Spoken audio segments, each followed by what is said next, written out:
Hello नमस्कार दोस्तों, स्वागत है आपका नवीका एकेडमी में।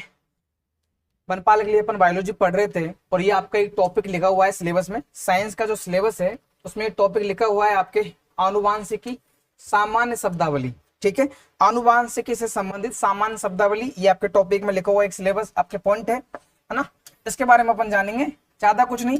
आनुवांशिकी के बारे में जैसे आपने सुना होगा नाम जीन का, जीनोम का, है ना। और वर्तमान में इनके संदर्भ में कौन कौन सी तकनीकी प्रौद्योगिकी इस्तेमाल में ली जाती है वो अपन यहाँ देखेंगे। ठीक है, तो यहाँ से आपका शब्दावली का प्रश्न जो है आपके खासकर एनसीईआरटी इसमें बहुत अच्छे से कवर किया हुआ है, उसी को अपन बेस बनाते हुए अपन इस टॉपिक को पढ़ने वाले हैं। ठीक है, तो सेशन को अपने जरूर शेयर करना। ये टॉपिक आपके एलडीसी में भी दिया हुआ है, बिल्कुल सेम है आपके टॉपिक है। बनपाल में टॉपिक है आपके, है ना, दोनों जगह ये टॉपिक आपके दिया हुआ है। सीईटी में भी टॉपिक है, तो जो एलडीसी की तैयारी कर रहा है वो भी इस टॉपिक को ध्यान से पढ़िए भैया ना। यहाँ से एक प्रश्न पक्का आपके पूछा जाएगा, याद रखना। छोटा सा टॉपिक है, आनुवांशिकी सामान्य शब्दावली। चलते हैं, वंशागति और विविधता क्या होती है। वंशागति और विविधता एक बार देख लीजिए। वंशागति मतलब हेरेडिटी। हेरेडिटी क्या होती है? जनक के आनुवांशिक लक्षणों का उनकी संतति में स्थानांतरण या संचरण होने की जैविक प्रक्रिया को वंशागति कहते हैं। मतलब आपके दादा से जो गुण है, जो जीनों के जो आनुवांशिक डीएनए के जो गुण होते हैं, दादा से आपके पापा में आते हैं, पापा से आप में आए, आपसे आपकी संतान में आएंगे। तो कुल मिलाकर जनक के आनुवांशिक लक्षण, आपके जो आनुवांशिक लक्षण होते हैं, जो डीएनए के गुण होते हैं, उनका एक पीढ़ी से दूसरी पीढ़ी तक स्थानांतरण होना, ये क्या है? वंशागति। मतलब दादाजी है और वहां से आपके पापा में आई, पिताजी में आई, और उसके बाद में आपकी संतान मतलब आप में आई। ठीक है, और उसके बाद में आपकी संतान में। तो ये जो संतति है ये निरंतर चलती रहती है, एक पीढ़ी से दूसरी पीढ़ी तक, है ना। तो आनुवांशिक लक्षणों का ट्रांसफर होना ही आपके संतति, जो आपकी वंशागति कहलाता है, हेरेडिटी कहलाता है। ठीक है, एक तो ये याद रखना है आपके। यह आनुवांशिकी का मुख्य स्तंभ है। क्या? वंशागति। वंशागति आनुवांशिकी का मुख्य स्तंभ है। ये प्रश्न आएगा आपके, आनुवांशिकी का मुख्य स्तंभ निम्न में से है। जीनोम, वंशागति, इस तरह कुछ भी पूछेगा आपसे, याद रखना है भैया ना। उसके बाद में है विविधता, वेरिएशन। ये क्या होती है? एक ही जनक की विभिन्न संततियों या एक ही जाति के जीवों के मध्य पाई जाने वाली शारीरिक या आनुवांशिक असमानताओं को विविधता कहते हैं। वेरिएशन क्या होता है भैया ना? वेरिएशन या विविधता क्या होती है? एक ही जनक की विभिन्न संततियों में, आपके पापा है, एक इंसान है ए, है ना। अब इसकी संतति है A dash, A double dash, A triple dash, A four dash. ठीक है, तो ये एक ही संतति है, चार। ठीक है, अब इन चारों संततियों में जो विविधता पाई जाती है, भाई ऐसा तो नहीं है जैसे आपके पापा है, आप 4 बहन भाई हो या 2 बहन भाई हो, 4-5 बहन भाई हो। ठीक है, आपका जनक तो एक ही है, लेकिन अलग अलग आपकी शारीरिक विविधताएं होती है, आपकी शारीरिक संरचना एक जैसी नहीं होती है ना। तो याद रखना, आपके शारीरिक व आनुवांशिक आप में जो असमानता पाई जाएगी, एक ही जनक से उत्पन्न होने वाली संतति में जो विविधता पाई जाएगी, उस विविधता को आप वेरिएशन या विविधता कहते हैं। समझ गए आप इस बात को? 2 बातें पढ़ी है। पहली बात है वंशागति। तो वंशागति क्या होती है? आनुवांशिक लक्षणों का स्थानांतरण होना। और विविधता क्या होती है? कि आप में एक जनक की जो संतति है उनमें क्या अंतर आया है शारीरिक और आनुवांशिक रूप में, वही विविधता कहलाती है ना। याद रखना इसको। जैव विविधता यह जैव विकास का मूल आधार है। क्या? विविधता जैव विकास का मूल आधार है भाई। ठीक है, आगे चलिए। आगे है जीन, वंशागति की बुनियादी इकाई। याद रखना भाई ना, वंशागति की भौतिक व क्रियात्मक इकाई क्या कहलाती है? जीन। ये जीन वाला प्रश्न आपके पूछा जाएगा, आएगा वन लाइनर में, आपसे सीधा पूछा जाएगा कि वंशागति की भौतिक व क्रियात्मक इकाई कौन सी? भौतिक व क्रियात्मक इकाई। क्रियात्मक इकाई क्या होती है? जीन। सबसे महत्वपूर्ण अपन बात करें कि यदि आपसे कहे कि वंशागति का सबसे महत्वपूर्ण पॉइंट कौन सा है, तो वंशागति का सबसे महत्वपूर्ण पॉइंट होता है आपके जीन। सब कुछ जीन का खेल है। ठीक है, अपन इसके बारे में और आगे डिटेल में पढ़ेंगे। मेंडल का कारक, ग्रेगर जोहान मेंडल ने जीन के लिए कारक शब्द का उपयोग किया था, जो लक्षणों को नियंत्रित करता है। मेंडल ने जीन के बारे में कहा कारक, कारक होते हैं जो लक्षणों को नियंत्रित करता है। इसकी परिभाषा बात कर रहे हैं अपन, जीन की परिभाषा क्या होता है जीन। मेंडल ने बोला कि जीन कारक होते हैं। जीन क्या होते हैं? कारक होते हैं जो लक्षणों को नियंत्रित करते हैं। ठीक है, जीन की जो आधुनिक परिभाषा क्या होती है? जीन गुणसूत्रों पर स्थित डीएनए का वह विशिष्ट खंड होता है, जो डीएनए होते हैं आपके। ठीक है, जो डीएनए की संरचना होती है आपके, तो डीएनए के जो विशिष्ट खंड होते हैं ना जीन, वो होते हैं डीएनए के विशिष्ट खंड। विशिष्ट खंड, ये बात याद रखना। डीएनए के विशिष्ट खंड होते हैं जीन, इस बात को याद रखना है ना, जो किसी विशेष लक्षण की अभिव्यक्ति या प्रोटीन निर्माण के लिए उत्तरदायी होती है। ये जीन की परिभाषा है। मेंडल की क्या परिभाषा थी जीन की, कि जीन एक कारक है और जो कि लक्षणों को नियंत्रित करता है, आपके गुणों को नियंत्रित करता है। लेकिन आधुनिक परिभाषा कहती है कि जीन और कुछ नहीं, डीएनए का एक विशिष्ट अनुक्रम है, विशिष्ट सेगमेंट है। किसका? डीएनए का ना। डीएनए का विशिष्ट अनुक्रम है जो किसी विशेष लक्षण की अभिव्यक्ति या प्रोटीन निर्माण के लिए उत्तरदायी है। आपका कोई विशिष्ट लक्षण जो है उसकी अभिव्यक्ति जीन के द्वारा ही संभव होती है, इस बात को याद रखना।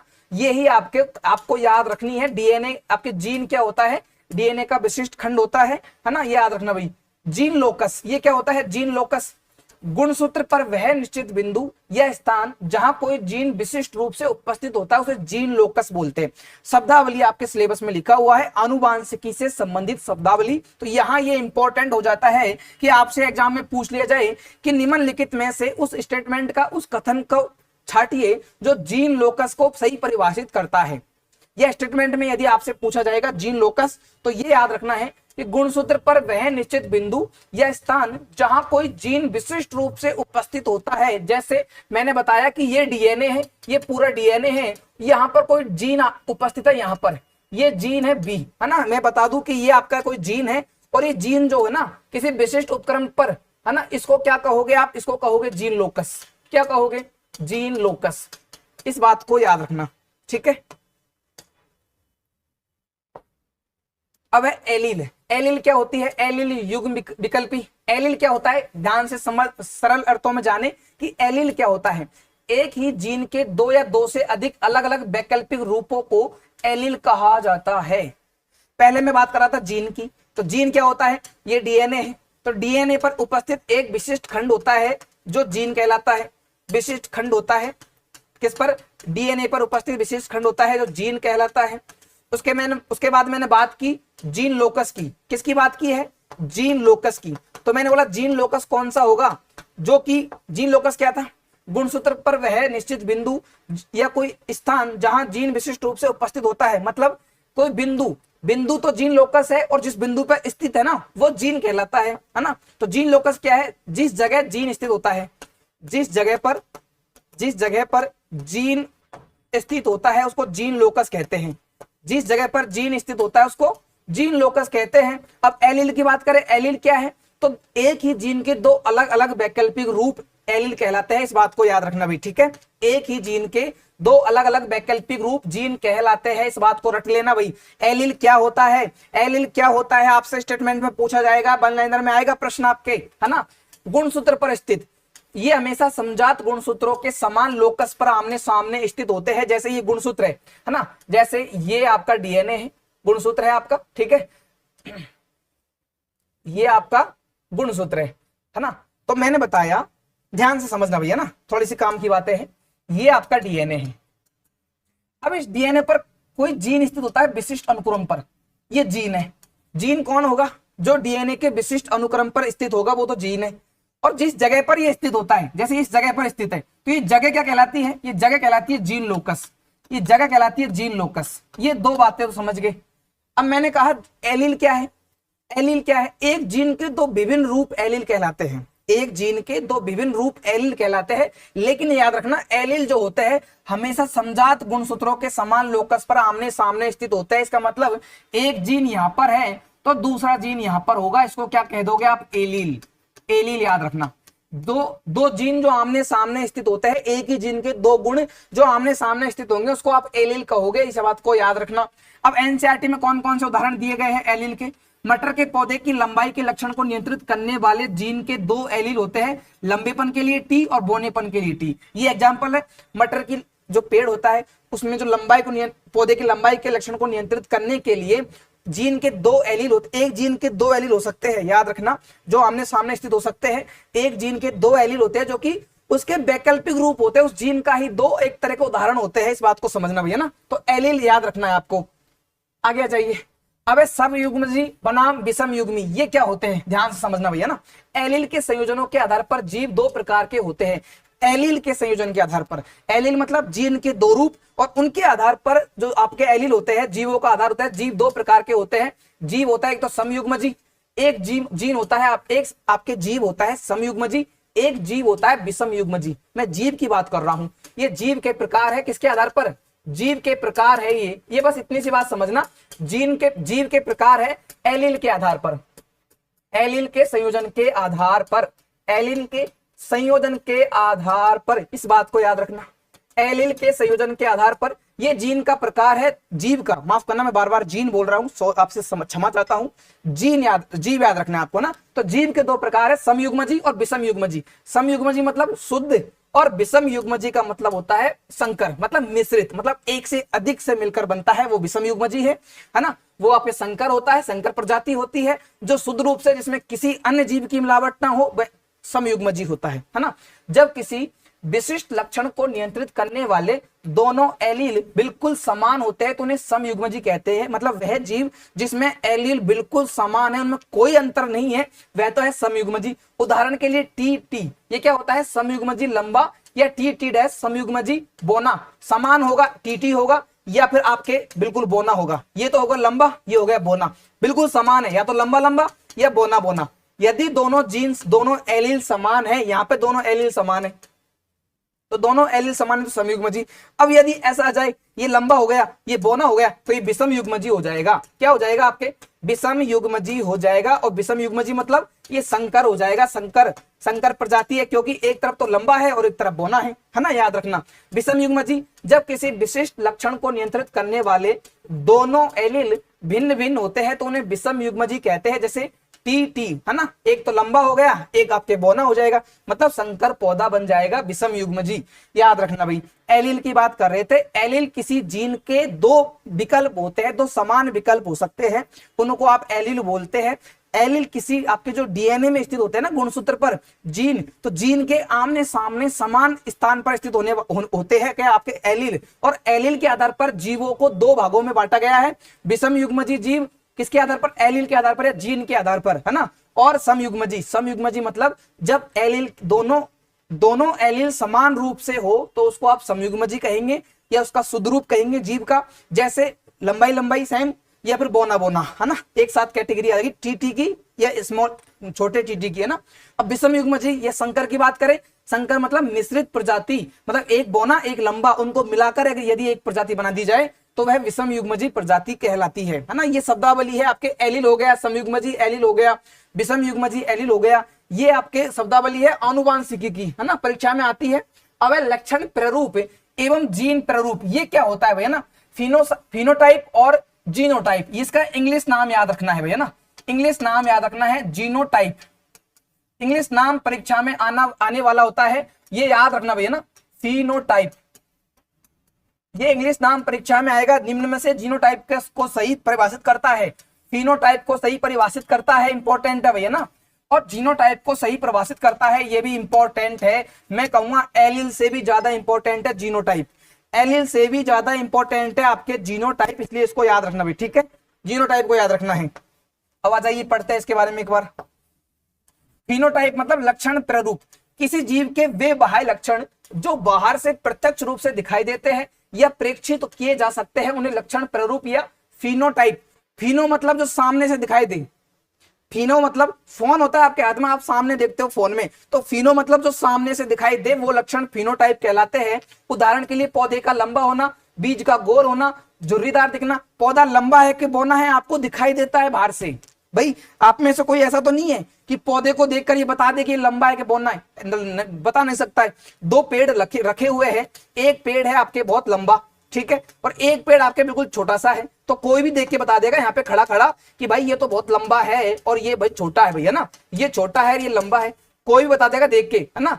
याद रखना, यदि आपको बाहर से दिख जाए कि लंबा है छोटा है या फिर गोल है या फिर गोल नहीं है, झुर्रीदार नहीं है, तो वो होता है आपके फिनोटाइप, मतलब वह लक्षण, किसी जीव के वह लक्षण जो बाहर से दिखाई दे, है ना। उसके बाद दूसरी बात है जीन प्ररूप की, वो होता है जीनोटाइप। जीन प्ररूप या जीनोटाइप ये क्या होता है?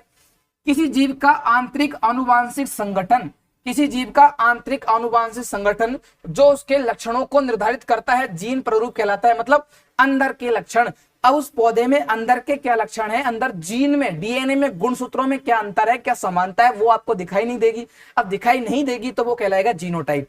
समझ गए, है ना। किसी जीव के आंतरिक अनुवांशिक संगठन जो उसके लक्षणों को निर्धारित करता है जीन प्रारूप या जीनोटाइप कहलाता है। जीनोटाइप प्रत्यक्ष रूप से नहीं दिखाई देता, उसके लक्षण आपको दिखाई नहीं देते, आप देखकर महसूस नहीं कर सकते, पहचान नहीं पाते। अंदर के गुणसूत्रों के जो लक्षण होते हैं ना, वो ही आपके जीनोटाइप कहलाते हैं। उदाहरण के लिए शुद्ध लंबे पौधे का जीन प्रारूप टीटी है और हाइब्रिड का टी डैश, दोनों बाहर से लंबे दिखते हैं लेकिन अंदर से आपको अलग अलग दिखाई देंगे भाई, ठीक है।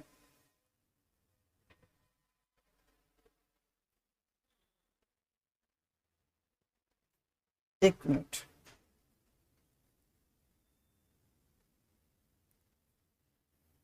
ठीक है, आगे चलते हैं। तो जीनोटाइप और फिनोटाइप दोनों याद रखना भैया ना। फिनोटाइप मतलब जो आपको सामने से दिखाई दे, और जीनोटाइप मतलब जीन के अंदर के लक्षण आपके जीनोटाइप कहलाते हैं। अब प्रभावी और अप्रभावी लक्षण किसके, जीनों के या जीवों की।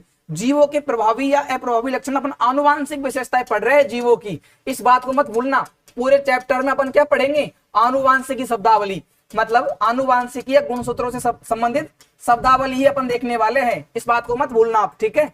अब है विषम युग्मजीव, जैसे टी अथवा अवस्था में एलील की अभिव्यक्ति दो रूपों में विभाजित होती है। वापस से देख लीजिए, विषम युग्मजीव जो जीव होते हैं उनमें एलील की अभिव्यक्ति दो रूपों में होती है। कौन कौन से रूपों में, प्रभावी लक्षण और अप्रभावी लक्षण। प्रभावी मतलब डोमिनेंट, वह एलील जो विषम युग्मजीव अवस्था में स्वयं को अभिव्यक्त करता है और मतलब स्वयं को एक्सप्रेस करता है, अभिव्यक्त करता है, उजागर करता है और लक्षण प्रकट करता है, जैसे लंबापन, तो ये प्रभावी लक्षण हो जाएगा। मतलब विषम युग्मजीव में क्या देखा था, संकर। विषम युग्मजीव में देखा था संकर, मतलब जो समान नहीं है, जैसे टी और टी, मतलब लंबा और बोना, ये दोनों समान नहीं है, इसको आप विषम युग्मजीव कहते हैं। एलील का एक प्रकार होता है ना। अब इसमें प्रभावी लक्षणों की बात करें तो वह एलील जो विषम युग्मजीव अवस्था में स्वयं को अभिव्यक्त करता है और लक्षण प्रकट करता है, जैसे लंबापन, ये है आपका प्रभावी लक्षण जो आपको दिखाई दे रहा है बाहर से। इसे हमेशा अंग्रेजी के बड़े अक्षर टी से ही दर्शाते हैं, इस बात को याद रखना। प्रभावी लक्षणों को हमेशा टी से, बड़े कैपिटल अक्षर से दर्शाते हैं प्रभावी लक्षणों को। अब है अप्रभावी लक्षण, वह एलील जो प्रभावी एलील की उपस्थिति में स्वयं को अभिव्यक्त नहीं कर पाता और छिपा रहता है, जैसे बोनापन। ये स्वयं को अभिव्यक्त नहीं करता है, छिपा रहता है, जैसे बोनापन, और इसे स्मॉल अक्षर से दर्शाते हैं। अंग्रेजी में हमेशा स्मॉल अक्षर से, है ना, याद रखना। छोटे अक्षर से दर्शाते हैं अप्रभावी लक्षणों को, इसे हमेशा अंग्रेजी के छोटे अक्षर से दर्शाते हैं। क्या बातें थी भाई, मैं बात कर रहा हूं विषम युग्मजीव के दो प्रकार, एलील के आधार पर। एलील दो प्रकार का था, एलील दो प्रकार का था, कौन कौन सा, समयुग्मजीव और विषम युग्मजीव। समयुग्मजीव और विषम युग्मजीव। अब मैं कहूंगा, आप कहोगे कि यार ये एलील क्या बात है, मैं कह रहा हूं भाई जीनों, क्या जीन है, जीव, ठीक है। तो जीव, एलील के आधार पर जीवों का वर्गीकरण होता है, समयुग्मजीव और विषम युग्मजीव, है ना। एक तो हो गया। दूसरी बात है, विषम युग्मजीव को भी दो भागों में बांट देते हैं। विषम युग्मजीव में टी और टी होता है, मतलब असमान दो बातें होती है। तो एक तो टी हो गया बड़ा, एक टी हो गया छोटा। तो बड़ा टी तो प्रभावी लक्षण है, छोटा टी आपके अप्रभावी लक्षण है। आगे आ जाइए, एक और शब्द है आपके पुनेट वर्ग। अभी तक कौन कौन से शब्द देखे हैं आपने, मैं वापस लिख देता हूं। पहले आपने देखा है जीन क्या होता है, उसके बाद में आपने देखा था जीनोटाइप क्या होता है, फिनोटाइप क्या होता है, फिनोटाइप क्या होता है। चौथा आपने देखा है एलील क्या होता है, एलील। मेन शब्द चार देखे अपन ने, और ये पांचवा शब्द है पुनेट वर्ग, माफ करना, पांचवा शब्द है पुनेट वर्ग। ये आपको रट लेना है, क्या होता है पुनेट वर्ग, ध्यान से समझना इसको भैया ना। पुनेट वर्ग, इसकी खोज की है यह ब्रिटिश आनुवांशिकविद रेनाल्ड सी पुनेट द्वारा इसकी खोज की गई। रेनाल्ड सी पुनेट, इन्होंने इसकी खोज की है, इस बात को रट लेना भाई, इस बात को रट लेना। पुनेट वर्ग की खोज किसने की है, रट लेना इसको। इसका उपयोग एक प्रकार का ग्राफीय आरेख है, क्या, पुनेट वर्ग एक प्रकार का ग्राफीय आरेख है जिसका उपयोग संकरण प्रयोगों में जनकों द्वारा बनने वाले युग्मकों के सभी संभावित संयोजनों और संततियों के संभावित जीन प्रारूप की गणना के लिए किया जाता है। अब मैं इसको यदि शॉर्ट में लिख दूं तो आप समझ जाना भाई, है ना, बहुत अच्छे से आप समझना है, इसको याद रखना है। मैं कह दूं एक शब्द में कि पुनेट वर्ग क्या होता है, मैं कहूंगा आपसे कि पुनेट वर्ग क्या होता है एक शब्द में, कि परीक्षा के दृष्टिकोण से बता दो भाई, हमको तो ये चार लाइनें समझ में नहीं आती है, तो ध्यान रखना, ध्यान, ये जो मेन पॉइंट है उनको उठाइए भाई। क्या होता है, प्रयोग में जनकों द्वारा बनने वाले युग्मकों के सभी संभावित संयोजन और संतति, किसके, युग्मकों के, है ना, युग्मकों के संयोजन और संतति, युग्मकों के संयोजन और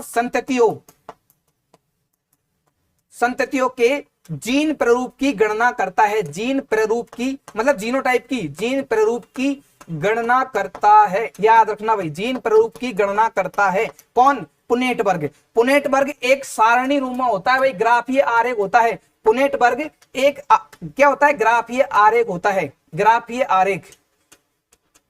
पुनेट वर्ग एक ग्राफीय आरेख होता है। सर पुनेट ने, जो कि ब्रिटिश व्यक्ति थे, उन्होंने इसकी खोज की है। एक ग्राफीय आरेख होता है जो युग्मकों में संयोजन और संततियों के जीन प्रारूप की गणना करता है। बस इतनी सी बात याद रखना। पुनेट वर्ग एक ग्राफीय आरेख होता है जिसका उपयोग संकरण प्रजातियों में, मतलब विषम युग्मकों में जो संकरण प्रजाति होती है उनमें उनके संयोजन और संततियों में जीन प्रारूप की गणना, मतलब जीनोटाइप की गणना करता है। उनके जीनोटाइप मतलब जीन के आधार पर जो लक्षण तय किए जाते हैं उनकी तुलना करता है। जो दिखाई नहीं देते, जो आंतरिक गुण होते हैं, जीनोटाइप उनकी गणना करता है। वो होता है आपके पुनेट वर्ग। इस बात को याद रखना भैया ना।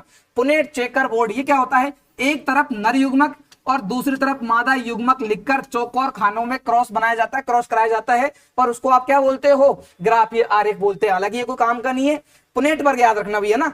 क्या करता है? जीन प्रारूपों की गणना करता है, सबसे इंपॉर्टेंट बात है। अब संकरण के प्रमुख प्रकार, संकरण के प्रमुख प्रकार याद रखना भैया ना। टाइप्स ऑफ क्रॉसेस, ये याद रखना है। संकरण के प्रमुख प्रकार, एक संकर संकरण क्या होता है भैया? आपके एक जोड़ी, मतलब जब केवल एक ही जोड़ी विपरीत लक्षणों जैसे पौधे की लंबाई की वंशागति का अध्ययन किया जाए, है ना, जैसे 3:1, जैसे माना कि पौधे की लंबाई का संकरण किया जाता है, पौधे की लंबाई के संकरण का अध्ययन किया जाता है। एक संकर संकरण एक जोड़ी, द्विसंकर संकरण द्विजोड़ी दो जोड़ी, परीक्षण संकरण मतलब ये आपको याद रखना है भाई। एक संकर संकरण एक जोड़ी मतलब केवल एक जोड़ी विपरीत लक्षणों जैस की वंशागति का अध्ययन किया जाए। ये याद रखना, यहां से सारी बातों को काट दो, बस इतना याद रखना है। केवल एक ही जोड़ी विपरीत लक्षणों, केवल एक ही जोड़ी विपरीत लक्षणों का अध्ययन किया जाता है, का अध्ययन, लक्षणों की वंशागति का अध्ययन, वंशागति का अध्ययन। आपके लेवल पर एनसीईआरटी में दिया हुआ है सारा, पर आपके लेवल पे इतना पूछेगा कि एक संकर संकरण क्या होता है। तो एक संकर संकरण क्या होता है इसको भी छोड़ दीजिए, बस इतना याद रखना है। केवल एक ही जोड़ी विपरीत लक्षणों की वंशागति का संकरण। वंशागति क्या बोली मैंने? कि एक पीढ़ी से दूसरी पीढ़ी में लक्षण आते हैं, उसको आप क्या बोलते हो? वंशागति बोलते हैं। एक पीढ़ी से दूसरी पीढ़ी में जो लक्षण आ रहे हैं, आपके स्थानांतरित हो रहे हैं आपके पापा से आप में और आपसे आपकी संतान में, वो क्या होते हैं? वो गुण क्या होते हैं? वो गुण होते हैं वंशागति। तो केवल एक ही जोड़ी विपरीत लक्षणों को, केवल एक जोड़ी विपरीत जो गुण होते हैं उन्हीं के अध्ययन होता है ना, उस अध्ययन को क्या बोलोगे? एक संकरण, एक संकर संकरण। और द्विसंकरण संकरण क्या होता है? जब दो अलग अलग लक्षणों जैसे बीज का आकार या बीज के रंग की वंशागति का अध्ययन किया जाए। एक संकर में क्या होता है? एक गुण का अध्ययन किया जाता है, जैसे केवल लंबाई का अध्ययन किया गया, आपके पापा में लंबाई है और आप में लंबाई आ गई, केवल एक गुण एक लक्षण की वंशागति का अध्ययन किया गया, या पौधे की लंबाई कितनी है उसका अध्ययन किया गया, ठीक है। लेकिन द्विसंकर संकरण में क्या होता है? दो गुणों का, लंबाई का भी अध्ययन किया गया, चौड़ाई का भी अध्ययन किया गया, आपके पापा के रंग का भी अध्ययन किया गया आपसे, और आपके पापा की हाइट का आपसे अध्ययन किया गया। तो वंशागति के दो लक्षणों का अध्ययन किया गया, तो वो दो लक्षणों का अध्ययन होता है द्विसंकर संकरण। अब परीक्षण संकरण, जब F1 संतति का संकरण उसके शुद्ध अप्रभावी जनक के साथ कराया जाता है ताकि अज्ञात जीन प्रारूप का पता लगाया जा सके। मतलब इसमें ऐसा होता है, F1 संतति का संकरण मतलब विषम युग्मजीय संतति जो होती है, जैसे कि बोना और लंबा, उसका संकरण किसी शुद्ध अप्रभावी जनक के साथ करवा दिया जाए। शुद्ध, अब शुद्ध कौन कौन होगा? मैंने बताया था स्टार्टिंग में, शुद्ध होगा या तो समान होगा, टीटी होगा, या फिर ऐसे ये समान होगा, ये तो होगा शुद्ध आपके। और ये जो F1 संतति क्या होती है, या तो T1 होगी, या केवल T, या फिर केवल T होगा। इस तरह की जो होगा ना आपके, ये तो होगा अशुद्ध संकरण, है ना। तो इस संकरण का शुद्ध प्रजाति TT या TT के साथ में संकरण करवाया जाएगा, तो एक अज्ञात अननोन जीन प्रारूप का पता चलेगा, हमें एक अननोन लक्षण का पता चलेगा। तो उसके लिए क्या करते हैं? परीक्षण संकरण। कोई काम का नहीं है। द्विसंकरण याद रखना, दो गुणों का अध्ययन करेंगे। एक संकरण का याद रखना, एक गुण का अध्ययन करेंगे। अब आनुवंशिक पीढ़ियां क्या होती है? जनरेशंस, है ना। आनुवंशिकी के क्रॉस रेखांकित चित्रों के आधार पर सांकेतिक शब्द, ये परीक्षा में आता है PPD, पीपीडी क्या होती है? पी मतलब पेरेंटल जनरेशन, पेरेंटल जनरेशन याद रखना, वह पीढ़ी जिसका उपयोग संकरण प्रयोग की शुरुआत में माता पिता के रूप में किया जाता है। पीपीडी मतलब पेरेंटल जनरेशन मतलब आपके पापा, ठीक है। फिर है F1 पीढ़ी मतलब फर्स्ट फिलाइल जनरेशन, जनकों के संकरण से प्राप्त होने वाली प्रथम संतति, मतलब हमने हमारे पापा से जन्म किया, मतलब माता पिता पेरेंटल हो गया पी, है ना। अब पी से जो संतति उत्पन्न होती है ना, संतति उत्पन्न होती है, उसको क्या बोलते हो आप? F1 पीढ़ी मतलब पहली पीढ़ी, इसको समझ लीजिए आप, पहली पीढ़ी, है ना। तो इसको क्या बोलोगे? F1 पीढ़ी। याद रखना मेंडल के नियम के अनुसार इसमें केवल प्रभावी लक्षण दिखाई देते हैं। प्रभावी लक्षण मतलब प्रत्यक्ष लक्षण, पापा की हाइट ज्यादा, संतान की हाइट ज्यादा, मम्मी की हाइट कम, बेटी की हाइट कम, मतलब वह लक्षण जो आपको दिखाई पड़ते हैं प्रभावी लक्षण। किसने कहा? मेंडल ने। मेंडल ने ऐसे कहा। पीपीडी से यदि आप F1 पीढ़ी में आप अध्ययन करते हो तो लगभग लगभग आपको प्रत्यक्ष लक्षण दिखाई दे जाते हैं कि भाई इसकी हाइट कम है, इसकी ज्यादा है, इसकी हाइट पापा को गई है, इसकी हाइट मम्मी को गई है। आप सीधा अध्ययन कर पाते हो F1 पीढ़ी में।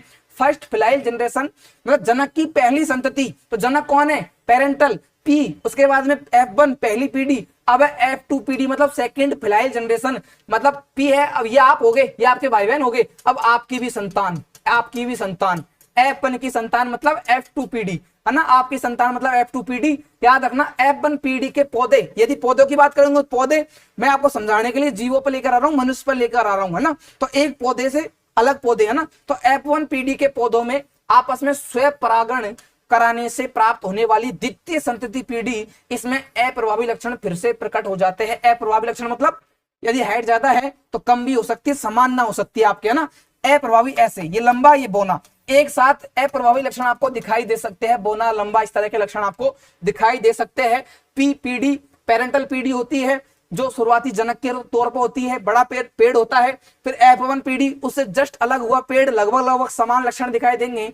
उसके बाद में F2 पीढ़ी, F2 पीढ़ी जो होती है उसमें F1 पेड़ से वापस से यदि स्वयं परागण कराया जाए तो वापस जो लक्षण आने होते हैं वह द्वितीय संतति, जो लक्षण आएंगे ना वापस से आपके उसके, तो द्वितीय संतति पीढ़ी जिसमें अप्रभावी लक्षण फिर से प्रकट हो जाते हैं। मतलब ऐसे लक्षण आएंगे आपके जिनका आपने प्रत्यक्ष रूप से अध्ययन नहीं किया, जो आपको दिखाई नहीं देते प्रत्यक्ष रूप से, वह लक्षण इस पीढ़ी में आपके प्रकट होने लग जाता है F2 में। भाई आपके पापा है, फिर आप हो, और फिर आपके संतान है, ठीक है। तो जो लक्षण पापा से आप में आए, जो गुण जैसे लंबाई पापा की ज्यादा है और आपकी ज्यादा है, अब आपके संतान में लंबाई कम आ गई, तो इस तरह का जो अप्रभावी लक्षण आएगा ना वो F2 पीढ़ी में जाकर आता है। आ जाइए अब अन्य शब्दावली, ये बहुत इंपॉर्टेंट शब्द है जीनोम, बहुत ज्यादा ही इंपॉर्टेंट शब्द है जीनोम। जीनोम क्या होता है? किसी जीव या उसकी कोशिका में उपस्थित अगुणित गुणसूत्रों के सेट में मौजूद कुल आनुवांशिक सामग्री या जीनों की कुल संख्या आपके जीनोम कहलाती है, ठीक है। जीनोम क्या कहलाता है? जीनोम वाली बात आपको याद रखनी है दोस्तों, ठीक है। जीनोम क्या है? किसी जीव या उसकी कोशिका में उपस्थित अगुणित गुणसूत्रों के सेट में मौजूद कुल आनुवांशिक सामग्री या जीनों की कुल संख्या जीनोम कहलाएगी। ये लाइन ऐसे के ऐसे ही रटनी है, एनसीईआरटी की लाइन है, आपके परीक्षा में सीधा प्रश्न आएगा। और सबसे इंपॉर्टेंट आपके या तो ये जीनोम है या जीन पुल है। भाई जीन पुल भी आपके बहुत इंपॉर्टेंट है, बहुत बार परीक्षा में पूछ लिया गया है। जीनोम याद रखना, किसी जीव या उसकी कोशिका में उपस्थित अगुणित गुणसूत्रों के सेट में मौजूद कुल आनुवांशिक सामग्री या जीनों की कुल संख्या जीनोम कहलाएगी। किसी कोशिका में उपस्थित अगुणित आनुवांशिक सामग्री में जीन की कुल संख्या, कुल डीएनए की संख्या, जो ये डीएनए होता है आपके, है ना। अब डीएनए में क्या होता है? आपके जीन उपस्थित होते हैं।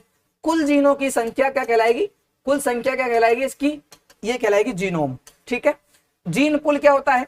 किसी विशिष्ट भौगोलिक क्षेत्र या समष्टि में पाए जाने वाले सभी जीवों के कुल जीनों और उनके समस्त एलीलों का कुल योग जीन पुल कहलाता है। मतलब किसी विशिष्ट भौगोलिक क्षेत्र, ये कोई क्षेत्र है, इस क्षेत्र में पाए जाने वाले सभी जीवों के कुल जीन। अब इस क्षेत्र में आपके घोड़े पाए जाते हैं, हाथी पाए जाते हैं, ठीक है, अन्य जानवर पाए जाएंगे, पक्षी पाए जाएंगे, कीट कुछ भी पाया जाता है, तो इनकी या फिर समान जो पाए जाते हैं जीव, तो उन जीनों की कुल जीन, इन सबका कुल जीन जो होता है, कुल जीन और उनके समस्त एलीलों का योग। एलील क्या होंगे? एक जीन के दो गुण, है ना।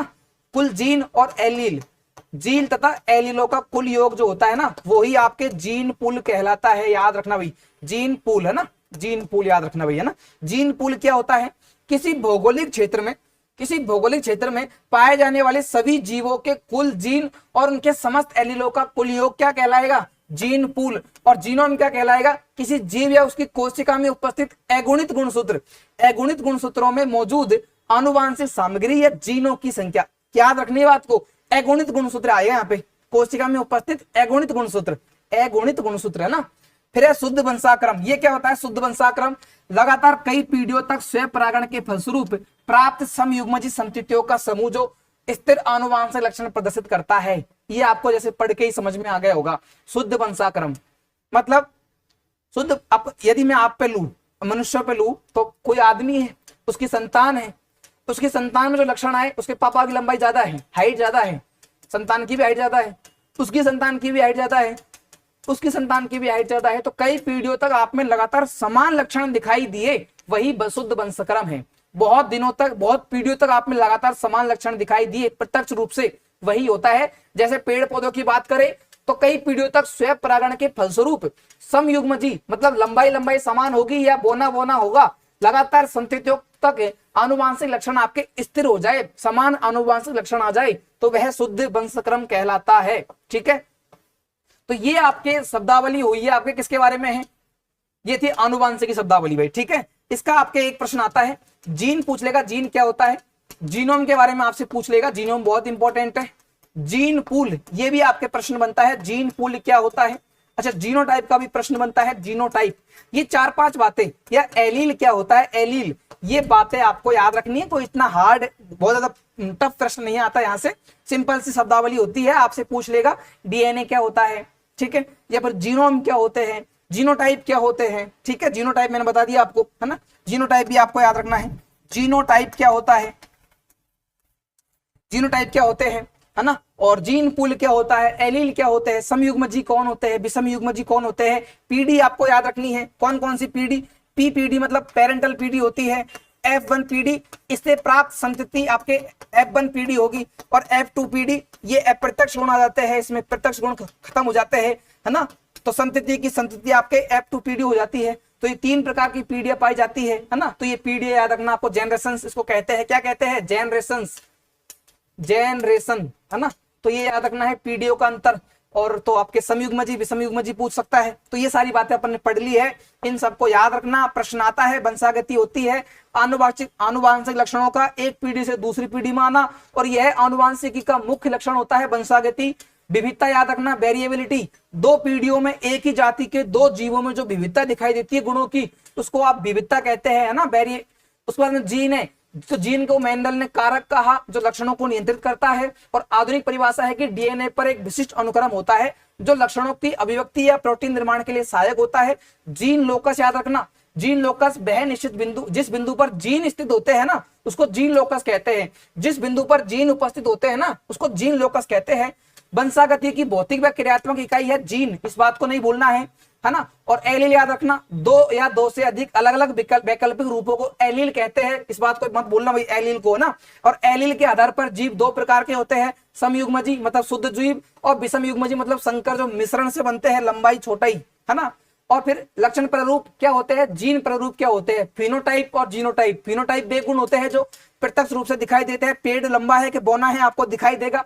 जीन प्ररूप, जीनोटाइप क्या होते हैं, अंदर के लक्षण मतलब आपके जीन के लक्षण, है ना, वो जीनोटाइप होते हैं, जीन प्ररूप कहलाता है।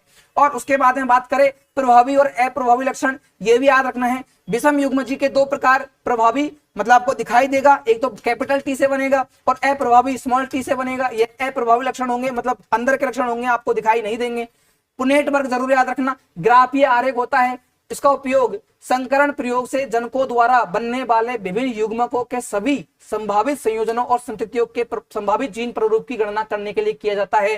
पुनेट वर्ग को समझाने के लिए मैंने बताया कि यह एक ग्राफीय आरेख है जिसमें युग्मकों का संयोजन और संततियों पे जीन प्ररूप की गणना करना होता है। युग्मकों में संयोजन और जीन प्ररूप की गणना करते हैं भैया ना। उसके बाद में संकरण के प्रकार बताए आपके, एक संकरण 1 जोड़ी 1 जीवों का लक्षण, द्विसंकरण 2 जोड़ी 2 अलग अलग लक्षणों का अध्ययन, परीक्षण संकरण अलग अलग मिश्रण संकरण करते हैं। इसमें अनुवांशिक पीढ़ियां बताई मैंने आपको, P1 पीढ़ी, P पीढ़ी, F1 पीढ़ी और F2 पीढ़ी आपको याद रखनी है भाई। जीनोम याद रखना है, किसी कोशिका में उपस्थित अगुणित गुणसूत्रों के सेट में मौजूद कुल आनुवांशिक जीनों की संख्या।